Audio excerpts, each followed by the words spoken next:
जय भीम।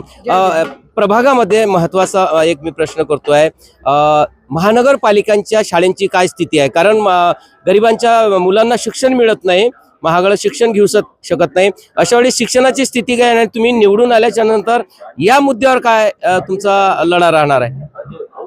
मी रंजना भानुदास ढोरे, प्रभाग नंबर 33 मधून क गटातनं, मी महिला सर्वसाधारण गटातनं मला बहुजन समाज पार्टीने उमेदवारी दिलेली आहे।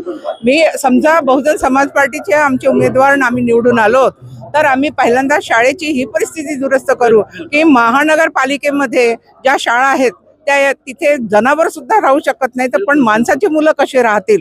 तर अशा परिस्थितीमध्ये ह्या शाळा या लोकांनी प्रायव्हेटला दिलेल्या आहेत चालवायला।